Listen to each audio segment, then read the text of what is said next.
Yeah, she said she's walking from Brooklyn Bridge. So she said it's an 8-minute walk. So I said like around 4:50, 5 o'clock. Okay. All right. So we good? So let's do 10 seconds of silence and I'll count you down starting now.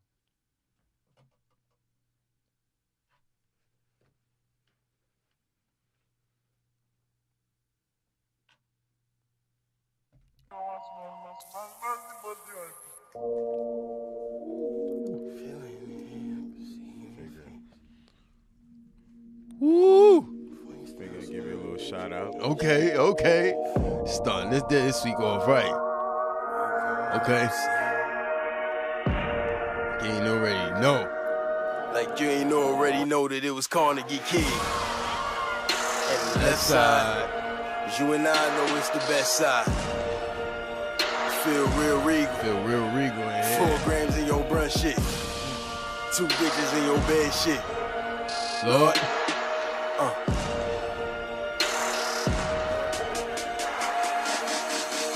Nice guys finish last, that's why I'm an asshole.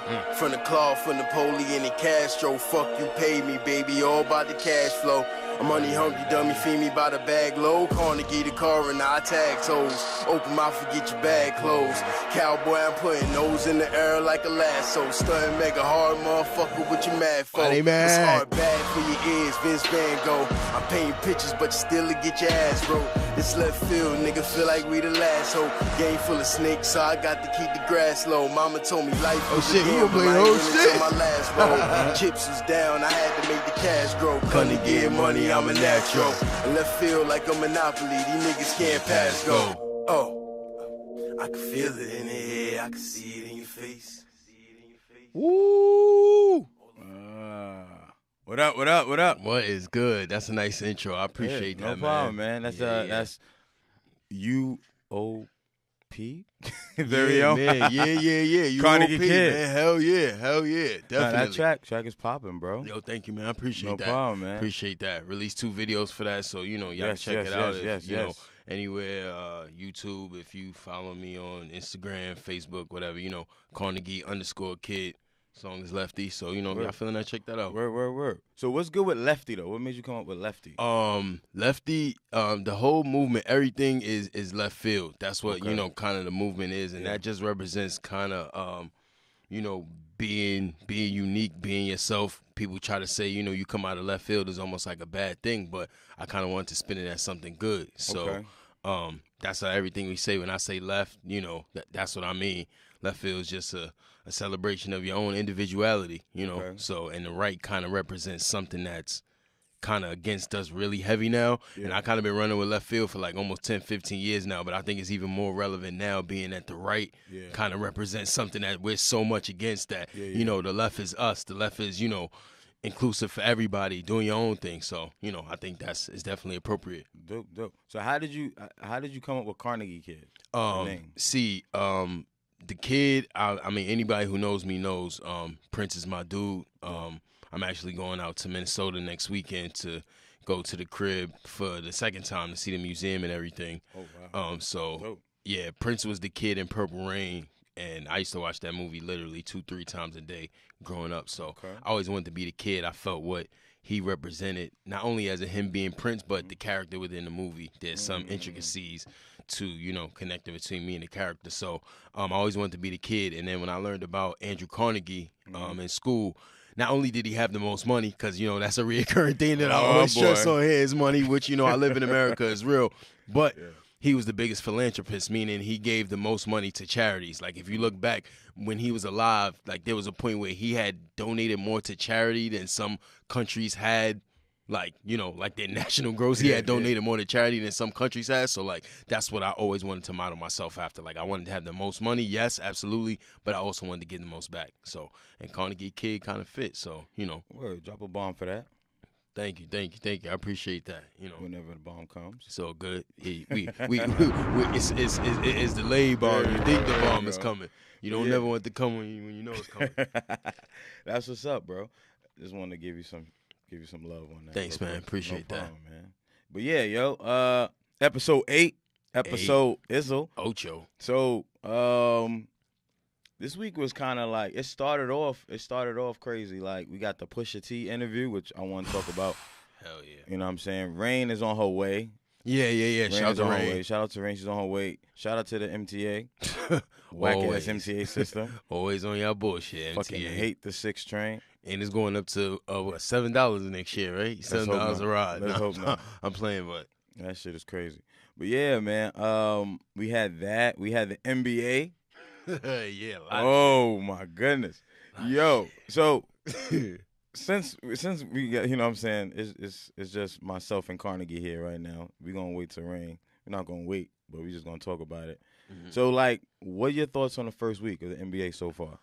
I think it's really dope to have the NBA back. I'm a huge NBA fan. Yeah. Anybody that knows me knows I've been a Laker fan. Yes. Me and my brother been Laker fans almost forever. Him definitely longer than me. He's the OG. I got it from him. Shout out to O'Neal. Yeah. Shout out to my brother. Excuse me. Already.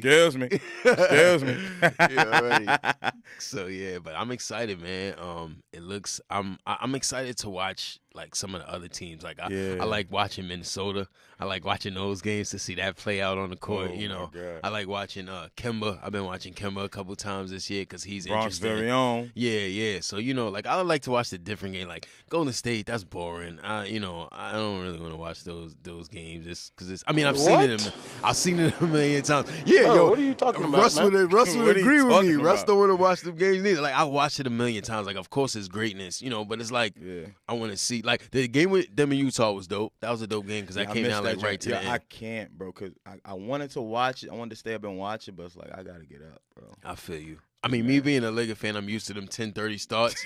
So like the 10:30 games, like I'm all about that. Like I'm always up till 1 a.m. watching them West Coast games. I mean, my thoughts so far from the week of the NBA, I'm elated that it's back. I will say this: we was talking about before we got on air. Like Boston is looking shaky. They got humbled by Toronto. Yeah, they got humbled by Toronto, and then New York. A lot of people's not talking about the Knicks, but let me tell you something. It's about the coaching. I will say this. Fizdale, his name is? Yeah. He's very in tune with maximizing on everyone's talent. I will give him that. From what he did in Memphis, you're not going to rookie us. Yeah, I've been trying to find that soundbite, man. But I love the direction the Knicks are going. Me being like an undercover Knicks fan, and the fact that when the Knicks are relevant, all is right with New York City. It's good for the NBA. Yeah, I'm not even a Knicks fan, but I can agree with that. And it's good for New York. Like it's a different buzz. Like I just think the sooner that Porzingis gets healthy, we got Courtney Lee. He ain't playing this year. You think they bring it? KP's not playing this year. I think so. I think you think he's playing this year? I hope so. Yeah. I don't think he's playing. I think you can mark it right down. Whatever today's date is, KP is not playing this year. I think he's playing. They haven't even given a date. They don't even want. They're not even wasting him. I thought they was gonna tank this year and just try to get that next pick, try to re-up on the free agents next year and then bring KP and that's back a next problem. year. He's not playing. I feel like, man, you shouldn't do that. I mean, there might be some truth to what you're saying. That's what they're doing. I mean, ultimately, but the Knicks, I like the way the Knicks were playing. I like the way the Knicks played the other night against Boston. I watched that game. Yeah. I'm really impressed with this dude, Alonzo Trier. Bro, he is automatic buckets, bro. Like he's fearless. I don't know how they was fronting on him so much. I understand he's like an undersized 2 guard, but like in today's NBA where 6'5", 6'4". Yeah, but they were trying to say he was undersized 2, whatever. But in today's NBA where positions aren't really defined. Yeah. You don't turn down somebody that could get buckets like that, and he is a bucket. And that's interesting you say that because I think that the NBA or the game of basketball itself is changing where it's going to be positionless basketball. Absolutely. The big man is going to be phased out. Absolutely. Because if you think about it now, these big men are versatile. They can put the ball on the floor. Shooting they can threes. Jump out the gym shooting threes. Yep. Like it's crazy, and it's just like now you have like the Dwight Howard's being phased out a little bit, which is sad because I feel like the big man is the staple. You know what I'm saying? See, if a Dwight Howard were to play up to his potential, then that's never going to get phased out. Like if you were Dwight Howard, like he was always just getting by. Like someone maximizing that talent. If Dwight Howard came, like if another Shaq comes along, bro, fuck whatever's happening. they're still gonna run. Like, it's still gonna be diesel time. It's still gonna be 30 and 20. Like, nothing's stopping that. This is still basketball, but it's like it's easier to come up with Anthony Davis than it is Shaquille O'Neal, because somebody 6'8", 6'9", there's a lot more 6'8", 6'9" dudes than 7'2", 300 pounds with ballerina feet. Like, that's very rare. Yeah, so that's true. I mean, I can appreciate it. I can appreciate it. You know what I'm saying? I think that for the most part, the NBA is leading in the right direction as far as talent, because they're grooming the talent and the way they're how do I say, with the G League especially. That's dope. You know what I'm saying? Speaking of that, you heard about the one and done? They trying to change it. They're trying to change it, whereas two now, and done. well, now like you got those elite players, if I'm not mistaken, that they can earn up to, I believe, $175,000 in the G League. In the G League, if they forfeit their eligibility for college. Yeah. Okay.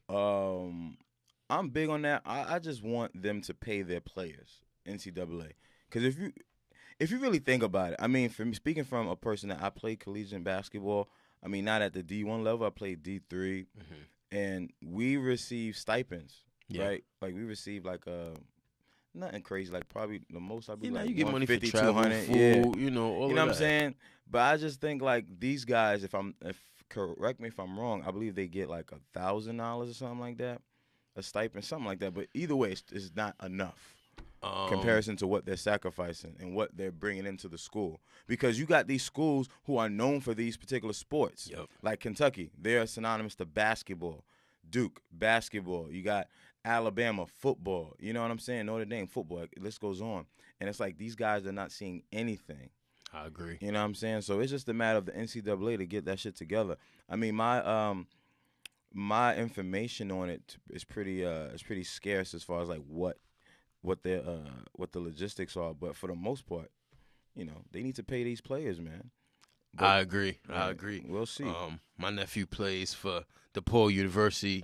Anybody watch them Blue Demons this season, Eli man? Kane, right? Hell yeah, Eli Kane. He gonna tear it up. This is senior season, so we're looking for big things this year. If y'all get a chance to catch DePaul, y'all watch DePaul. But I definitely think these players need to get paid. It's times where some of these universities are making tens of millions, hundreds of millions of dollars, and some of these kids don't have enough to really get something to eat or, get a coat or do, you know what I'm saying? And it's crazy. I think something has to be worked out. Yeah.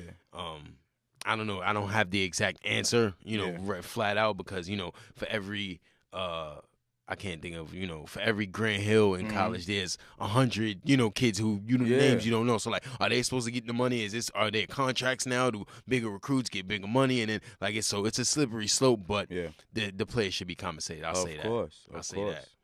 And I'm not even going to hold you, like, back to the NBA as far as the season and teams go. I like the direction that, what's the team? I like the direction that, where's the team? I was watching them. I like the Nuggets. Nuggets is nice, man. Let me tell you something. Joker is like Joker's beast, bro. They play the Warriors tonight. Like he had a triple-double, 11 for 11. Yeah, it's crazy. No missed field goals. I like Joker's beast. I like them. I like them. I like them a lot. I mean, I want to get right into it. I'm not going to hold you. Yeah, let's do it. Come on. So the Lakers and Rockets. Let's do it. So if you don't know, people, Carnegie KID is an avid Laker fan to the depth. So he's a Kobe Bryant era Laker fan. Oh yeah, that's when I came. It's safe to say. That's definitely when I came in, baby. 96 is when I came. Initially, what are your thoughts as far as LeBron coming to the Lakers? I'm not gonna lie, I'm not crazy about it. Why? But I know he's the best player. Right now playing. I mean, arguably, it's to be debated. He's one of the best players in the league right now. And we haven't won for a while, but I'm kind of a traditionalist. Like, seeing him in that jersey is kind of not. It's not weird. Cool. Yeah, it's weird. Like, it doesn't feel right. Not to say we were super rivals. We weren't, but they were still that campaign where we were supposed to meet them in the finals, and they lost to Orlando. But we got there and they didn't. But so I'm not. And I feel like when you're a Kobe guy, you can't really be a LeBron guy. Let's just call it. If you're a Jordan guy, you can't be a Kobe guy. You're a Kobe guy, you can't be a LeBron guy, and it's that kind of thing to me. I think so, honestly. If you're an MJ guy, you can't be a Kobe guy? I don't think so. I think you can respect them.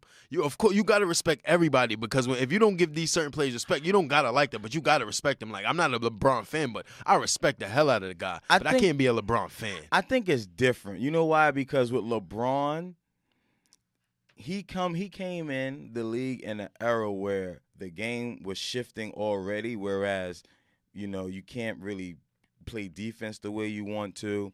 And it's more catered to the superstars more than ever before. True. And I think that I always said this, I said this, when KG retired and then when Kobe retired, is the last of the real because you're not gonna get that hardcore 90s basketball competitiveness. Like I feel like that died once they retired. I think he's kind of to blame for that because the head honcho kind of sets the precedent. And this buffoonery that's going on now with all this, jumping ship, that shit don't happen on Kobe's watch, man. Mm-hmm. I think like it's a distinct difference. Them All-Star games when Kobe was playing, them shits was real games. Like that clip that been going around Facebook after a while, the greatest 5 minutes, because when Kobe was on that court, the precedent was set that, this is a real game. You see these cupcake games now, people laying down on the floor and doing all that. Not to say it's not fun, but I think the head honcho sets the precedent. And I think LeBron, hit me up on social media if you want, whatever. LeBron set the precedent for Cupcake League. Wow. What KD did was definitely very cupcake, but LeBron set the precedent for Cupcake League. Was it really cupcake what KD did? So. I don't really think so. I don't necessarily think so, but a little bit. I mean, but to your point, back to like as far as like MJ and Kobe, I think with Kobe, right? He earned my respect when he went to the USA team in 2008. He set the standard. Yep. And after that, and I'm gonna be real with you, like I was very critical of Kobe Bryant. Like I was just like, nah, he's whatever. But homeboy changed the culture. People can't say LeBron did that. Yeah, he learned that from Kobe. Yeah. Because you remember they were part of that Redeem team, or not the Redeem team, I'm sorry. That was the Redeem team. No. That Kobe did. You're right, that was Redeem team. It was, but the team I'm referring to before that, when they lost in Greece? They was getting spanked. In Athens, Greece, they was getting spanked. They had Melo, Braun, Wade, all of them. I think Steph played. Yeah. He was getting smoked. You know what I'm saying? But it was just like, homeboy changed the culture. Yeah. I think Braun is the best athlete ever. As far as like, he's the biggest, strongest, fastest person. So when it translates to any sport, he's gonna be like, if he was a tight end, he'd probably be the best tight end. Cause like, he's 6'9", 270, runs a 4.3. Like nobody can stop him physically. As far as basketball player, there's no way you could tell me LeBron's a better basketball player than Kobe Bryant. Well, I would say MJ. No way. MJ set the standard. He set the bar. I agree. Because without an MJ, we won't have a Kobe being Bryant at all. And I would always say Kobe is better than LeBron. But here's the thing, because this is so similar to the argument or the rumors going about like I'm anti Beyonce. I am not anti LeBron too. People think I'm anti LeBron. Like my sister, people come at me like, oh, you don't appreciate greatness. You haven't been. Let me tell you. To me, I don't. But remember, we would go on our debates on Facebook and stuff like that. Like here's the thing, like with LeBron, he changed my whole perception of him, perspective I should say, because once he left Cleveland and went to Miami, I just think that he really kind of like changed the whole, perception of, staying with the team and building a winner. True. You know what I'm saying? And I just think like it was just one of those things where it could have just been, I think it was corny. 3 of the top 8 people in the world squadding up on the same team. Mm-hmm. I think that's corny. Like, it's not, people always say, Gary Payton and Karl Malone went to the Lakers. Gary Payton and Karl Malone were not top 10 players at that time. Gary Payton and Karl Malone were not top 20 or even probably top 30 players at that time. They were at the end of their career and were trying to get championships. So don't compare that. Yeah, I mean, and nobody can. And people brought up the comparison with the big 3 and with the Celtics. Same thing. Like it was towards the end. It was towards the end, and I don't think that. Correct me if I'm wrong. Paul Pierce was never a top 5 player in the league like D Wade was. Like, Paul Pierce is very good, but I never thought he was a top 5 player in the league. Ray Allen was very good, but I never thought he was a top 10 player in the league. So, I'm not I don't really see I don't think it's the same thing. Yeah. I think that Miami Heat team was super corny. At the end of the day, at the end of the day, I didn't respect. It's hard to say. Okay, I didn't respect the move, but I accepted that as a fan of the NBA.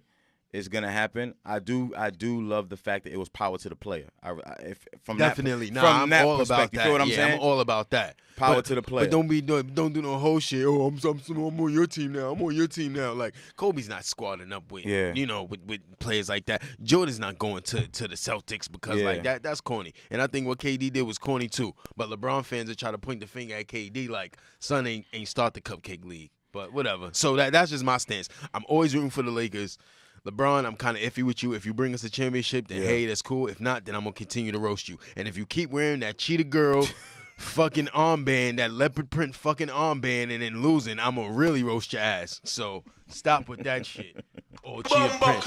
Or leopard print everything on the first. Get the fuck out of here with that. But son. yeah, man, speaking of LeBron and that leopard print, what's up with the fight, man? Yo. We gotta get into that fight. Chris Paul. Yes. We got it's Raine.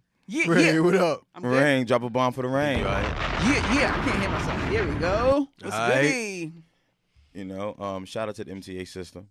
You know what I'm saying? Yeah, man. All the time, man. You know how they Sidebar, you guys are gonna get an earful in the group text. Wow. You'll see once the show's over. Okay. Hold up, what I do? Hold up, damn. Love is love. Unpopular opinions.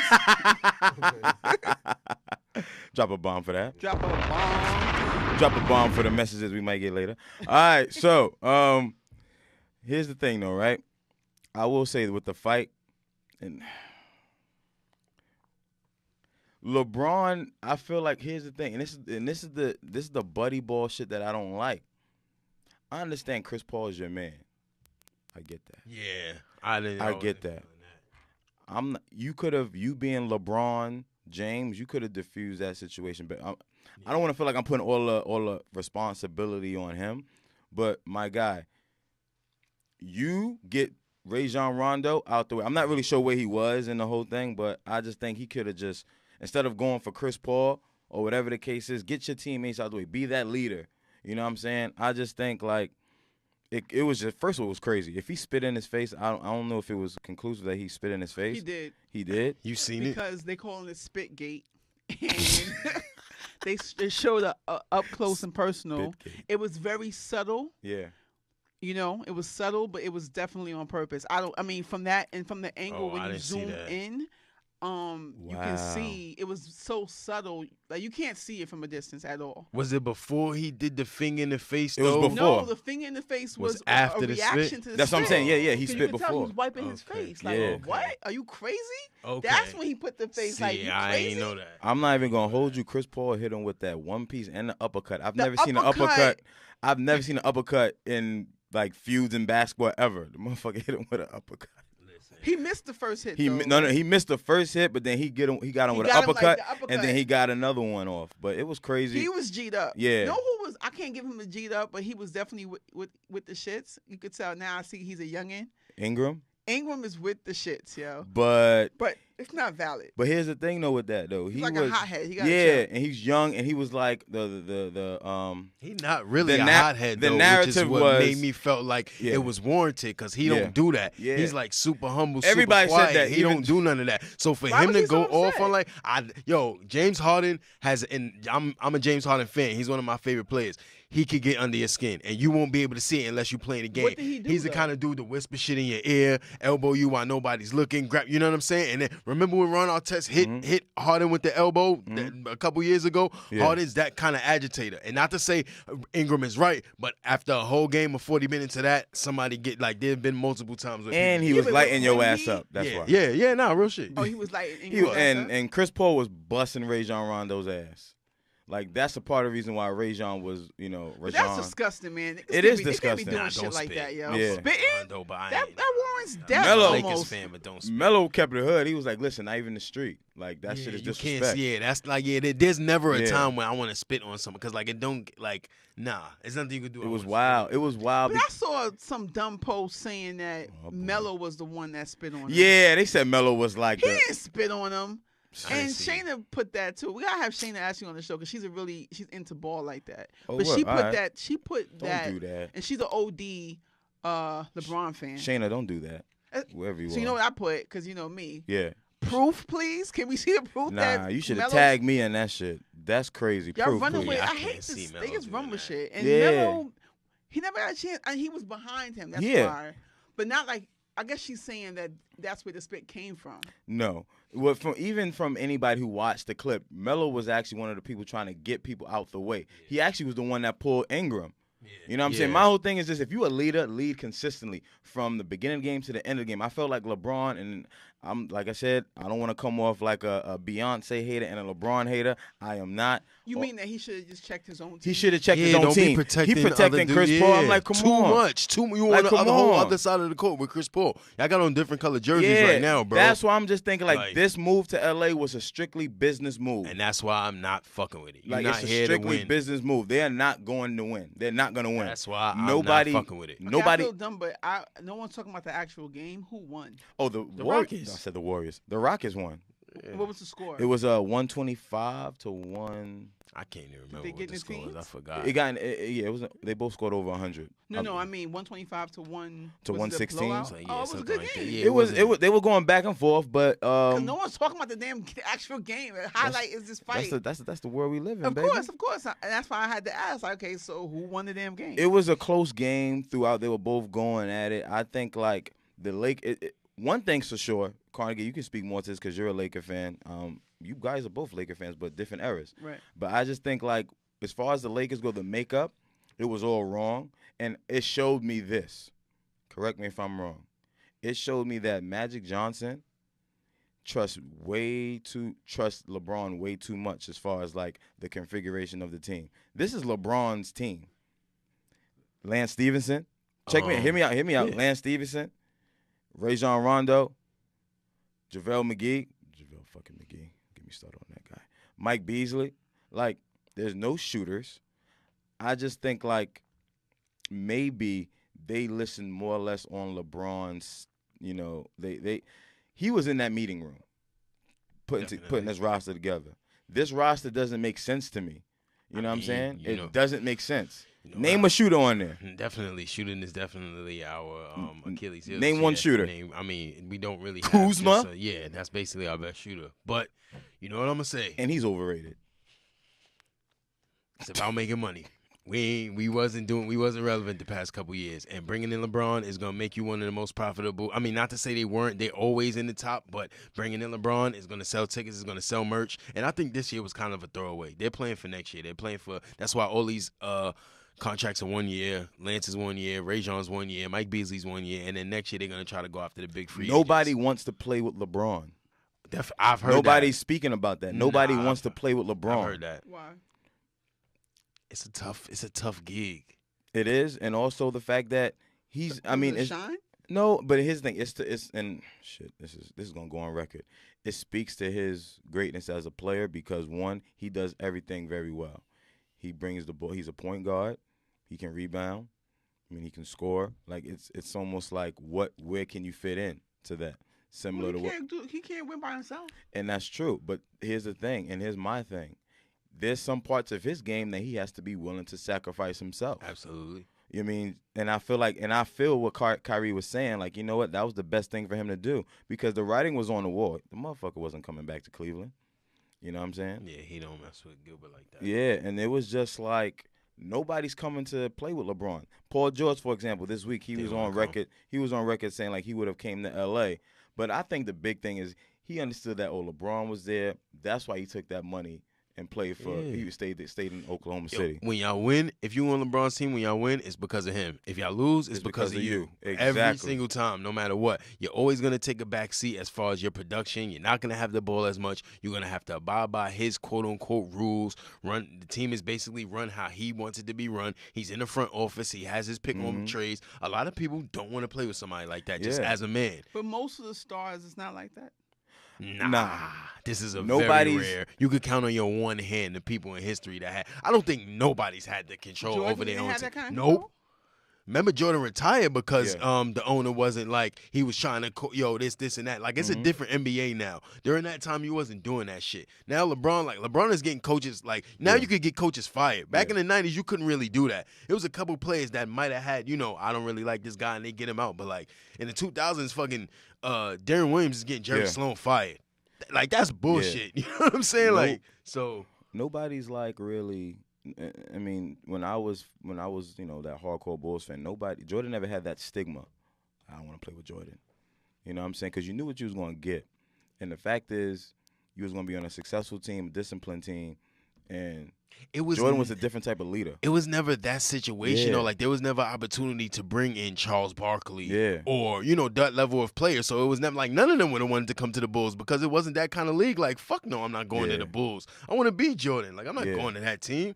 So, like, Pippen getting traded there as a rookie, like, they built on Adam Rodman, whatever, like. Yeah. But the players on that level didn't squad up at that time, so. Yeah, I think this fight, though, puts a light on the Lakers, and pretty much I think if something needs to change within the culture of that team, because right now it's not looking good for the Lakers right now. Even though it's 0-2, it's early, 80 games left, I just think it needs to change. LeBron needs to sacrifice some parts of his game because you have Alonzo Ball who's capable. He's a playmaker. Absolutely. He can't shoot a damn rock in the ocean, but he's a playmaker, right? He's kind of relevant with Bron, though. He is, but I just think they need to trust him more and being a point guard. You know what I'm saying? And he's never going to play before Rondo, though. Like, that's the problem. Well, I'm just speaking on the fact that Rondo's going to get a hefty suspension, and Ingram. How much you think? They're going to get a couple. Ingram is going to get the hefty suspension because they're going to look at it as he agitated the situation by pushing Harden. So you take away the push, that doesn't happen. I think they're getting less than 5 games. They're not getting no more than if the spit gate comes, if the spit gate is true and it stays true to what Raine was talking about. He really that got to be like the most subtle spit. I got to get my spit. I didn't really see it. Because you're an athlete, so I think like you kind of master. I mean, I think dudes can master the art of spitting, right? And then when you're an athlete, it's like that. It wasn't like a whole glob of spit. I'm trying to spit. It was enough it's almost as if you're talking and you have to spit. Yeah. But he kind of it was direct. And then when you zoom, I want to kind of get shot, but I can't even load it. Yeah. When you see it. And that's because he wiped his face. Yeah. I mean, of course.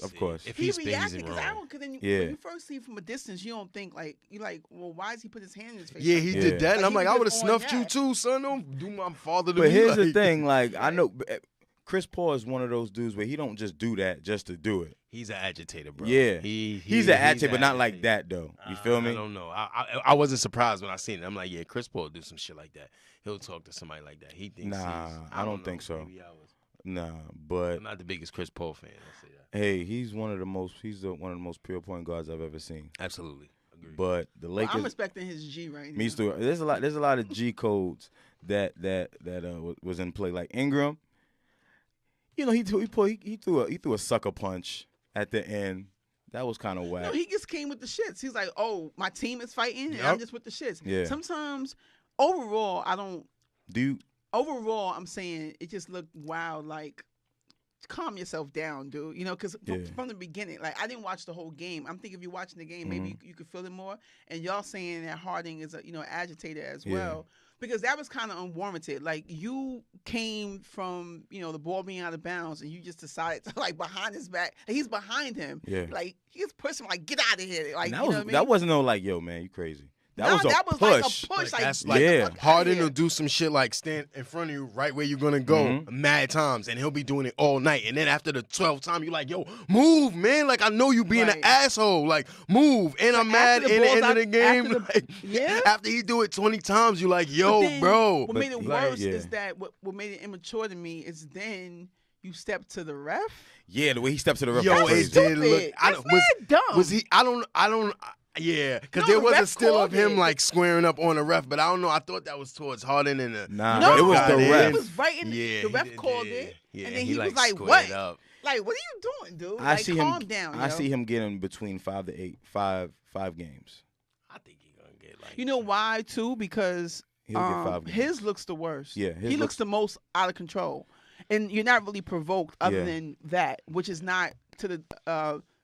it's not to the naked eye. You know what I'm saying? That's something that you need to. That's self-control. Yeah. You know, and then even though on the flip side, to me, I still respect, like, you gotta have people like that on your team that just. I'm talking about in life. Yeah. That just willing to get it shaken because the team is shaking. I don't care what's going on. I'm just throwing punches. But I don't think, and I think not in sports necessarily. I feel you, but to Carnegie's point, like, I don't think he's naturally like that. I just think he was just you know what, he was just all fucked up because how the game was going and how the game was being called.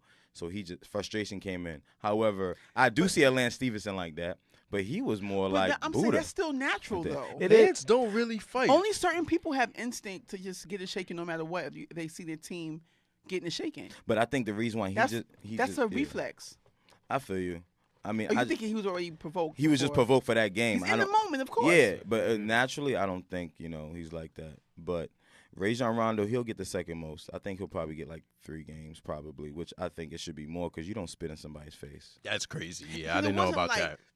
It was just like. So we're just gonna go by the severity of how it looks. No, so it's since still it was like, spit. Yeah, spit is spit. So it don't matter. Spit is spit, but it was direct. And then people saying, that I still can't tell if it's on purpose. How can you can't tell if that's on purpose? He's dead in his face, and they're exchanging words. Mm-hmm. Chris Paul is like this. You see all angles. From the other angle, he's standing up like what? And then he just kind of suddenly, as he was talking, like. Yeah. That's when he was like, he wiped his face first, though. You see him like this. I don't condone it. Disgusting. I don't condone it, but that's fucking skill.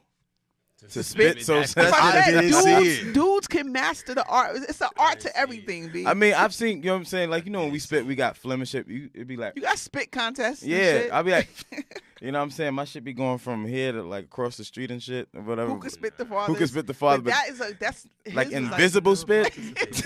Translucent spit? What the fuck? You got to see the zoom in, the zoom up. I don't mean to laugh. Damn, Rondo, I was fucking with you, but I can't. If you spit, son. State Farm is on your side. If Rondo spit, you should have got snuffed first. Like, if anything, Chris Paul should have snuffed you, Rondo. He wiped it first. Yeah. Like, and then, like. No, I'm saying even that is just like. Yo, he thought about it. Yo, that was crazy. Because he was going to eat it. Yeah. That's why he put his hand in his face, like, because you could see his not mouth. Literally, He's people. Like, he was like, "You might not never." He said, "Like, cause nigga, you crazy?"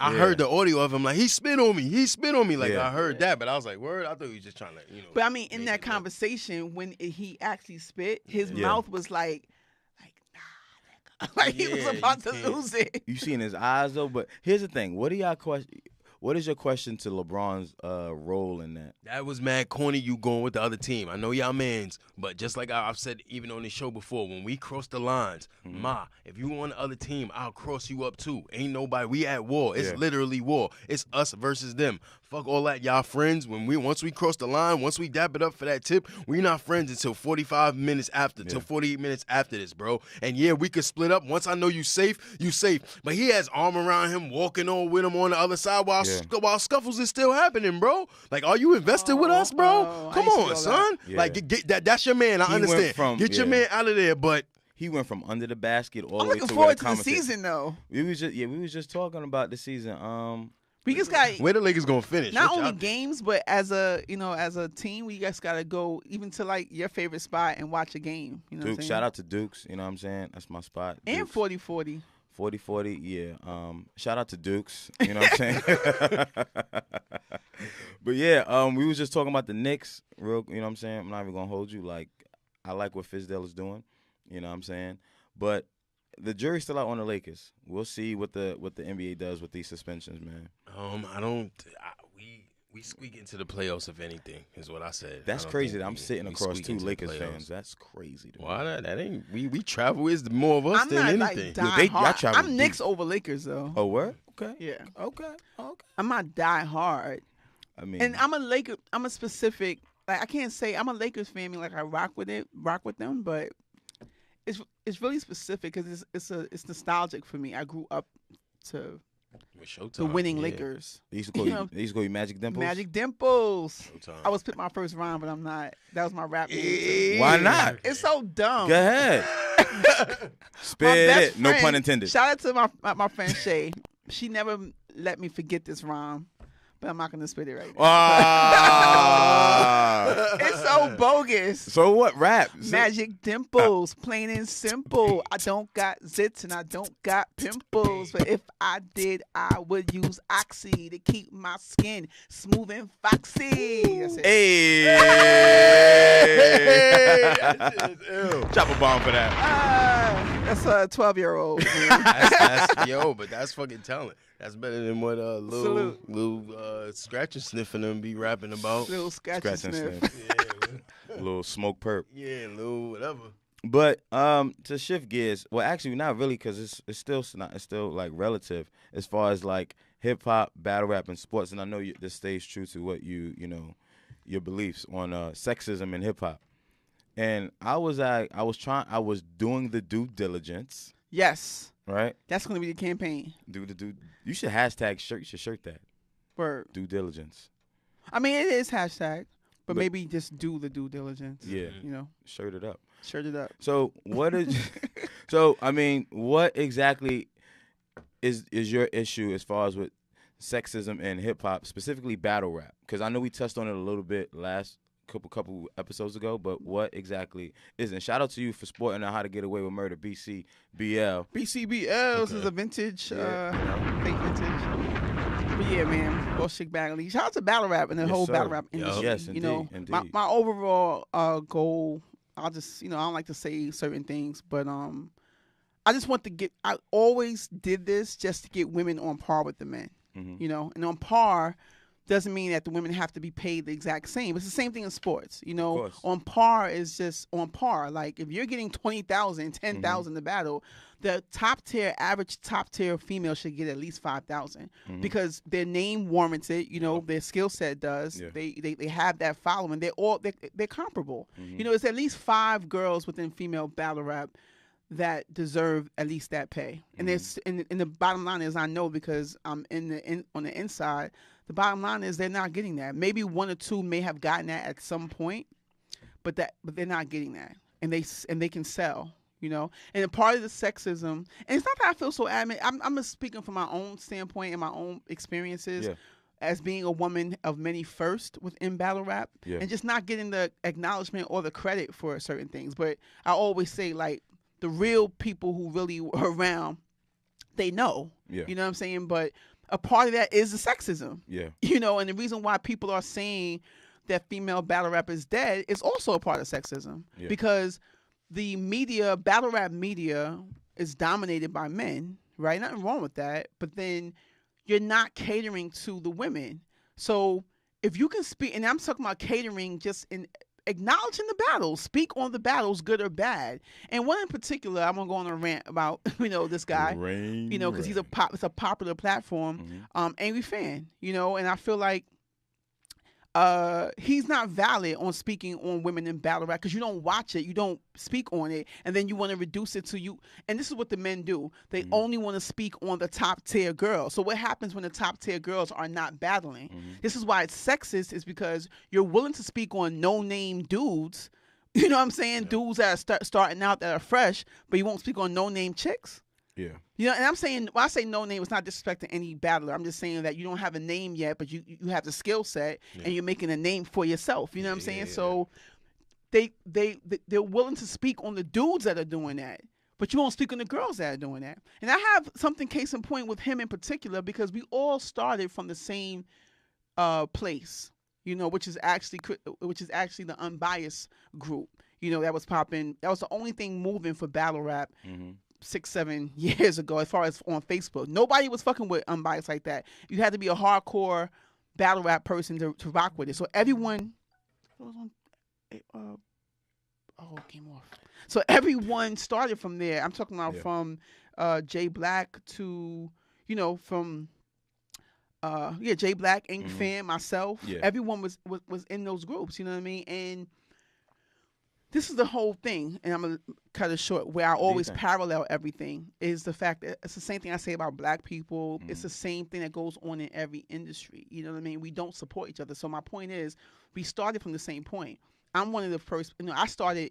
I'm not gonna say I started media in battle rap, but I definitely started radio in battle rap. There wasn't a radio show before mine, right? Angry Fan used to have a segment on my show, the Angry Fan Report. You know what I mean? Real simple. I always can see talent or see something popping before it pops.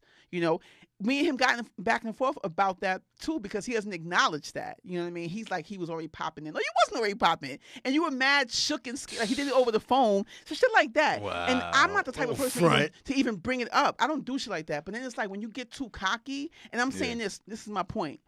If we all start at the same place and everyone's flourishing and doing their thing, if I come to you, I'm thinking we have a rapport. Of course. So I came to him with a dope idea, which is now everyone's, I'm seeing different people do it now, but I had this idea from before. Yeah. It was using my own brand, and I was trying to get the bloggers to talk about a battle, to create do social media marketing back then, like 4 or 5 years ago, to kind of talk about the battle before it dropped. And I was doing it live on my show. I had the girls there. You know what I'm saying?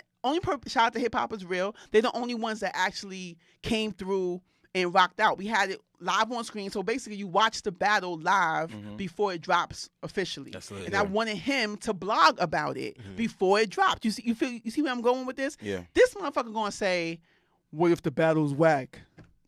What you mean? This is QB versus Marasha, actually. QB is a top tier chick. Marasha was already buzzing at the time. She had a name as far as Midwest. That's the shit I'm talking about. That's sexist. So I come to you with an idea. You got a popping platform. Word. You just started, popping like you official. I'm coming to you thinking that we cool. That should be nothing. He's real like, shit. Yo, who else is involved in this? Does it fucking matter who else is involved? So when I mentioned, actually, this is exclusive too. When I mentioned Hip Hop is Real, he was like, oh, they're involved. Like, so it matters who? This is the mindset that people have. Yep. So it's not only sexist, but it's just, the crab in the barrel shit. So you mean to tell me, here's the thing though, if it's whack, then say it's fucking whack. Because the girls need, that's what a blogger or an analyst does. That's what ESPN does, right? If shit is whack, not playing, living up to your potential or whatever, they talk about it. You analyze the player, you analyze the game. It's the same thing in battle rap.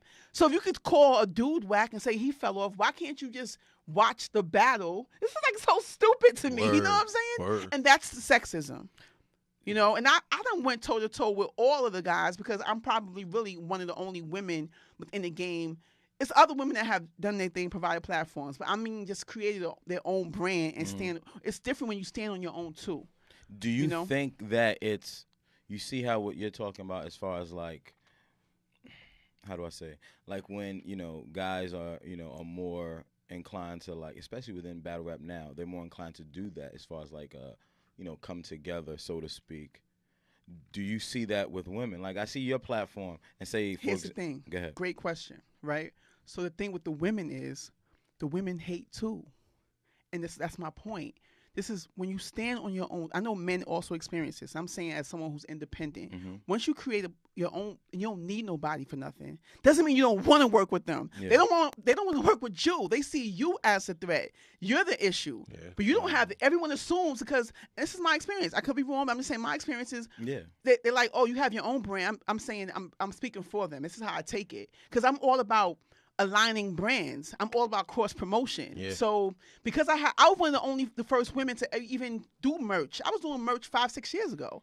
You know what I'm saying? I was selling Boss Chick hats worldwide, but before without even having a website. A lot of people were doing it. It was like merch is not anything new, but I'm saying when people see that, it's like, well, why would I want to give you my shit if you already got your own shit? Why? Because I like free shit. Why would you? And I want to rock it. And I'm going to actually, unlike the rappers you're going to give it to, I'm going to actually promote your shit. Yeah, wear my shit on the page. Exactly. I'll be on every platform so you can see it. You know what I'm saying?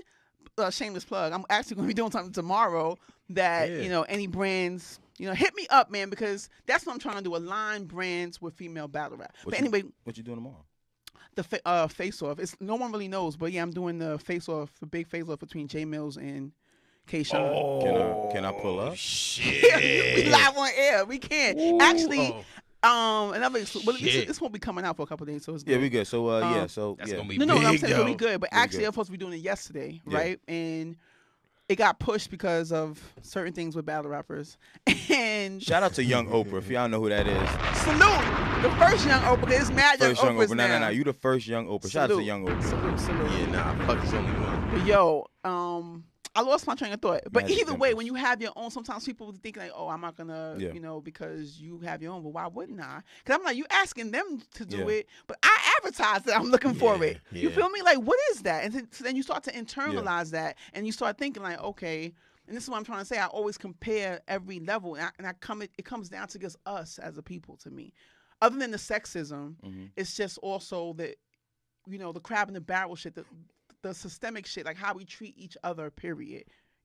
Like how Rick Ross was trying to say one time before, support your brother shit or rock your brother shit like it's your own. Word. That's what I'm really trying to do. So, I don't know if you had a question, Carnegie. No. Like, my whole thing, because I'm really curious about this shit, like, because I really appreciate, sidebar, but not sidebar. Like, when you say do the due diligence, like, I really was doing research as far as, like, sexism within hip-hop. It was really nothing major as far as, like, sexism and battle rap, because that's just apparent. You just have to go on YouTube and just look up battle rap and just look at the numbers. See, men like you know what I'm saying? To y'all, because there's only a couple of y'all within it that even fuck with, like battle rap. Period. Battle rap is a microcosm of the industry of the major industry, right? And so it's the same thing. So what I realized, this in becoming an owner, that no, not even an owner. When I entered the battle rap world, like officially, I started battling. I started comparing, right? Because it's all, again, it's the same thing. So if you look at the top female rappers, Little Kim's back in the day, whatever, Cardi now, Nicki, everybody, they have these armies, right? The armies, it's the same thing for the top. So basically, in the armies, you see who really rocks with women in rap. No disrespect, but it's not heterosexual males. A lot of heterosexual males only really fuck with women in hip hop based on how they look, and they don't really, they're quick to discredit their bars, you know what I'm saying? And they don't really take them seriously. So the demographic for women who support women are gay men and women. It's probably barely 5% heterosexual males that actually are into women in hip hop. But real talk, sidebar, shout out to LeBron. You can't be no hip hop historian. Well, he can be. He can call himself that. That's a heavy title, but you got to prove that by us. You know what I'm saying? Because real talk, I was talking to my people today. Not somebody I deem as, I'm gonna have him on the show. My guy Watson, right? Yeah.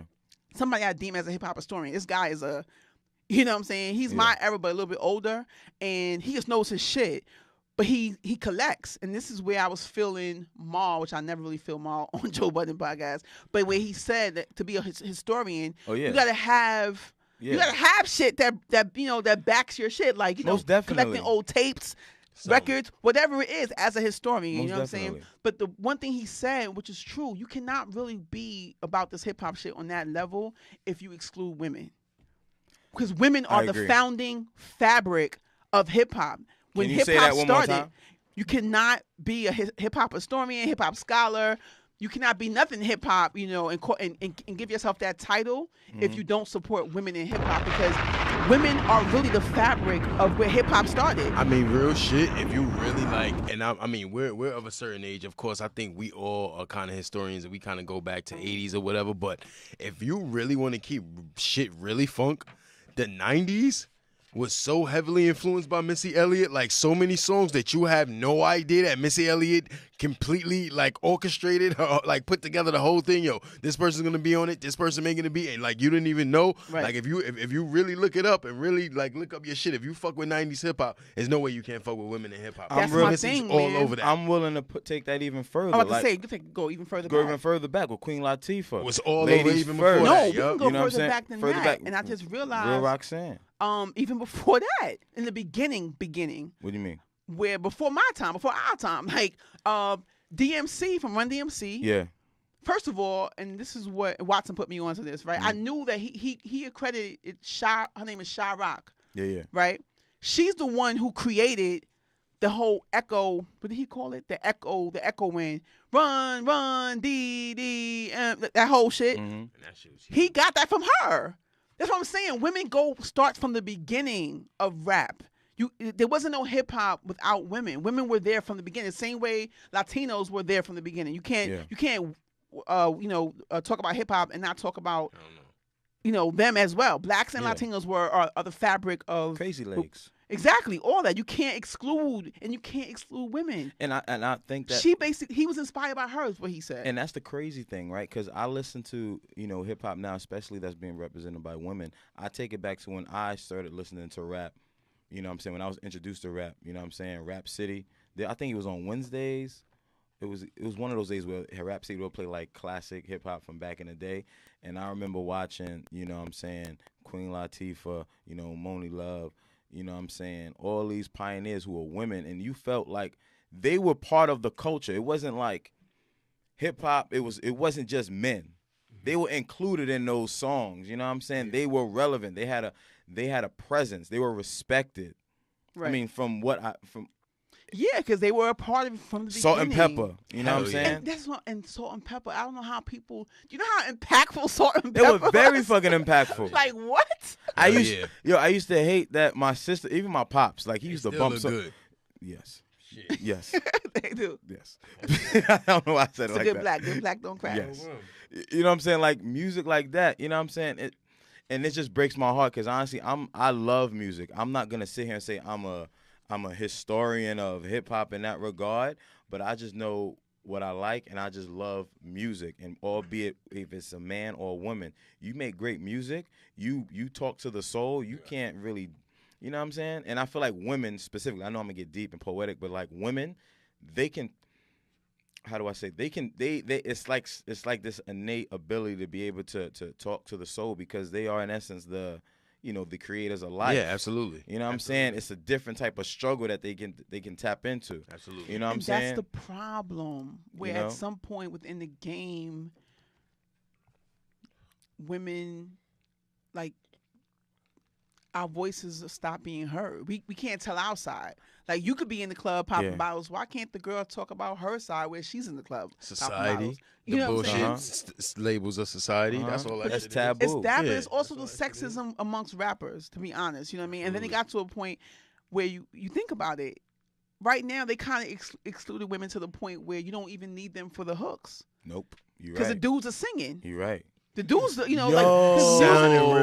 music is about sonics, right? And they need to bring back women singing on. Exactly. They don't even hire R&B singers no more. It's like the dude sings the hook, he sings his rap. He don't even need you. I'm not even gonna hold you, Rain. You brought up a great point because I felt weird listening to Ashanti on that hook, on that Lil Wayne song. We gonna start this shit off right. Yeah. That shit, like she's because you used to a dude mimicking. He can't even sing. No, I'm not knocking anyone who does it. I like some of the music. Yeah, some of the dudes. Yeah. You can't even sing, but you're not even hiring a real woman singer. It's like I'm gonna do the whole thing because I can just sound like it because it's all about sonics. You don't need the woman anymore, so we don't need your voice. So now it's like at some point it's like okay.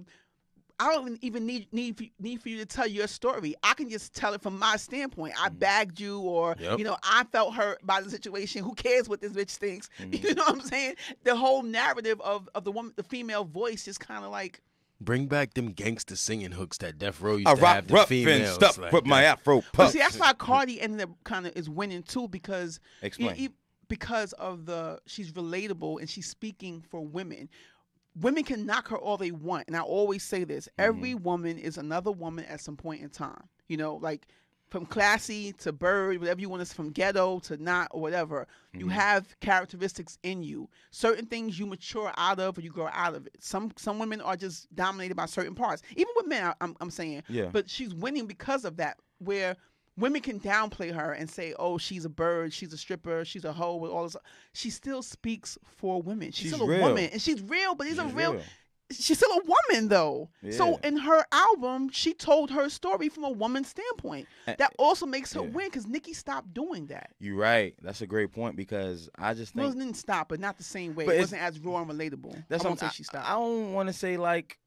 You can say she stopped because listening to her music, it became superficial. Yeah, and it doesn't more sound her truth now, and though. it's not She's believable. Rich now, so she's singing from that's kind of her truth, I think, that's right? why people respect artists like a Cardi B who's unfiltered and they are who they are. I think Cardi was still kind of speaking her truth. Not to say that but Nicki she's been rich.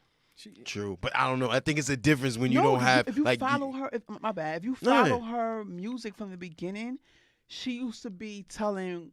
She was the girl, like, I'm popping my own shit, or she was on her Lil' Kim shit, you know, I bagged a rich nigga, only fucking with rich niggas, whatever it was, it still was a woman's point of view. True, and even true. as she got on, in the beginning, she had more relatable music. You know, she still had something where she talked about her nephew that died, like, this stuff that was relatable from a female standpoint. And I'm saying that Cardi, she's just so raw and relatable. You know what I mean? But I don't know that Cardi talks about. I'm looking for the girls that talk. See, with my era, when I was rapping, I spoke about, and this is why I'm fucking with this new chick named Tokyo Jets. I think she signed the Grand Hustle. Something up about her. Did I post up? You did. I think. But she's talking from a woman's standpoint, like saying what the girls go. That's all I rapped about was my experiences in the game. And it'd be weird to me when I don't hear rap chicks talk about what they go through, like fucking for, like niggas trying to make them fuck for beats, shit like that. No one talks. That's real life shit. Fucking for raps in battle rap, chicks be fucking for raps. Let me ask you this question though: what's the difference between a female rapper like Rhapsody, and a female rapper like Cardi B and or Nicki Minaj? Rhapsody shit was fire. Azalea, because I know like difference in what you mean? Like as far as like is everything overall as an MC. Do you think, because here's the thing, let me see if I can articulate this well, right? Like Rhapsody, right? I see her as an MC. I don't see her as like a Nicki Minaj or a Cardi B. I don't think Nicki Minaj can go up on a microphone and say she's an MC. I disagree. Nicki Minaj? Explain. Bro. That's what I'm saying. I feel like she could rap her ass off, bro. So here's the thing. If there's a rap off, her against Rhapsody, she could hold her own. She maybe could. Rhapsody She's will super win, lyrical. but yo, so. son, I don't think she's as lyrical rap, as Rhapsody. bro. But I digress. She's My more point. Nicki had the best That's a verse on debate. Monster with the That's a with the lyrical biggest verse, yes. Yes, she did. She That's a known did. fact. Real shit Come with on, the B. heavyweights Don't with do it. Hove, Ye. She Bro, beat Hov she had and the Ye best and verse, Rick bro. Ross. Okay. She's held her own. Okay, Which okay. she has, But bro. Listen, in your my- defense, my- I will say I always said that I never felt that Nicki had the verses, even though she did all the street DVDs. I never felt like she had the rhymes to hold her own on the street corner. That's how I used to like. Cause me, I sound crazy on the outside. I think that's what I'm getting in to. the booth. She mastered everything else, but I'm saying the passion she has it, but. A rap off between her and Rhapsody, it just depends because I feel like she can really. I hate using that. I hate saying she can really rap. That's what they can say nowadays. Yeah. You can really Yeah, rap. yeah. I hate. I don't know why. I know hate because that. motherfuckers be saying that about me. Yo, oh, you can really rap. Why they be saying that? Oh, well, me. Nah. Shit, you know. But it's like, not shit. You know, I guess what I'm trying to say is you can see there's a parallel. There's two different types of femcs, if I can say that. Right. You can say MC because Yeah, but it's like they're different. They two different lanes. They cater it's to the same thing with the guys, right? Not really, because I just think that How is not the same with the guys? I guess what I'm. Let me see if. All right, Case in point, go ahead. Kodak Black and J. Cole. Mm-hmm. Two different styles. But they both exist. And what? Okay, got it. Here's what I'm trying to say, right? So Rhapsody, Nicki Minaj, right? Mm-hmm. So for them two, right? I just think that for all of them collectively, I think instead of just she's like a best, I don't think there should be like a best female rapper in that regard. I think they should already be categorized in best rapper or whatever the case is, right? For that equality. However, Here's the issue. but here's the thing, like society and media, they separate the two. Whereas I'm gonna tell you why though. See, you following me though? Right. Like with Rhapsody, she's more considered as an MC, more so on a dude side because of the Not way really. her appearance. But I'm just saying, like looking or doing research, right? Doing the due diligence, right? she was more so revered from the dudes because of her appearance. Like from what I gathered, my interpretation, of course. That's like Lauryn Hill. But I mean, yes. That era. Yeah, but even Lauryn Hill was respected and revered amongst the best. Nas, Jay. Yeah. She can actually spit with the best of them. So it's the same. So my thing is with Nicki, she's more or less like, oh, she's the female rapper. She's the best female rapper. You understand? Here's the thing with that, right? And like, I'm saying this as being a woman, right? Yeah. What I did within battle rap, I do respect the standpoint of saying that she gets to be MCs. But here's the thing. Once I started my own league, and then I actually like started like looking at demographics and analyzing it, I purposely marketed my, I purposely started, and now I'm saying, I'm taking the credit for it because I only did it because I had competition that was shitting on me, which is Queen of the Ring. So to get the culture to just fuck with both, I started saying support female battle rap. Okay. So now you can't make them choose, because they used to try to make them choose between me and them, which is stupid and is whack. You know what I'm saying? And especially at that point.